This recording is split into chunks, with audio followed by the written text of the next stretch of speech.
In tower battles, there's a haunted knight with a sword that runs by and slashes the enemies. In TDS, there's also an elf that slashes enemies as it runs by. Okay, what the f? You always compare every single thing that exists to tower battles. Like, you really hyperfixate on things like elf with a sword because, ooh, tower battles has a ghost with a sword, ignoring other units that elf camp has. And I didn't even get to check out the max elf camp because when I upgraded it to spawn the max level elves, it doesn't even do that. I have to wait a whole minute for it to spawn the thing I'm buying that upgrade for.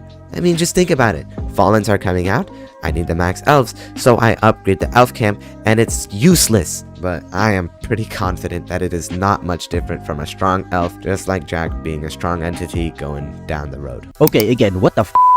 You clearly didn't do your research, Elite. Like, you cannot just spend a few minutes to compare Rip Elf, which throws snowball, compared to Jax that slash with an axe. Okay, but seriously though, this video is 11 months old. Perhaps Elite already noticed his mistake, so don't harass him over what he says in this video. Anyways, I do agree with some of his point on the video about how winter event in 2022 because DTC. It is hard for TDS to execute DTC event to be good. There's simply too much uncertainty with it. Compared to normal layout where you can tell where enemies are going exactly, which makes it easier to balance. So clearly TDS isn't prepared for DTC game mode at its current state of balancings. So now we finally have the newest TDS event Christmas 2023, and guess what? We got a pretty fun event, even for a casual player. Elite did say event should have both easy mode and hard mode, but I don't think so. I mean, I do not oppose the idea, but I don't think all events should have easy variant and hard variant. You can see example like the Solar Eclipse event where they executed the night system. Casual player gets to progress the storyline and find roadblocks in later night, so the casual player has a reason to actually push themselves to a more challenging game mode, so they can complete the story. This wasn't clearly executed right in Lunar Overture because it's just so buggy, and there's also DTC, great. Now let's take a look at Christmas 2023. It has enemies from the past winter team event, and there's a quest mechanic to get certain rewards. That's new.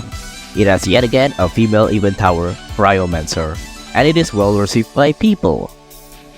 You can see how much TDS has changed just a month after Lunar Overture, which is crazy to think about. Since that thing just falls apart and then suddenly it builds itself back up a month later. Because the enemies are relatively fast for the map, so there's a good wave progression, unlike the one game that is overhyped as hell, and it even made me sleep trying to beat it. Now it took something from Lunar Overture, which is map transitioning, and that was a really great idea for an event that's about recounting past events. And then finally, Krampus is back, which is the first winter event boss of TDS. How nostalgic for a veteran TDS player just like myself. There is some flaw with this update, like explosion damage don't count for kills in quests, or this.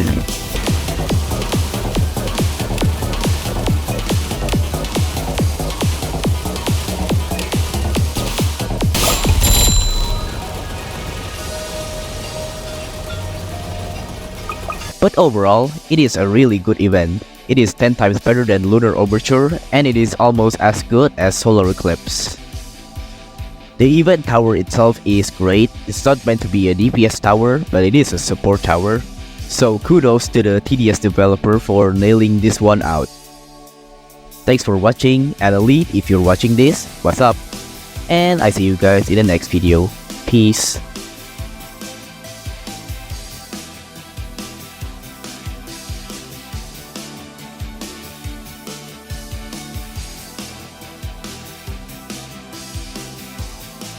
We wish you a Merry Christmas, we wish you a Merry Christmas, we wish you a Merry Christmas and a Happy Skibbity.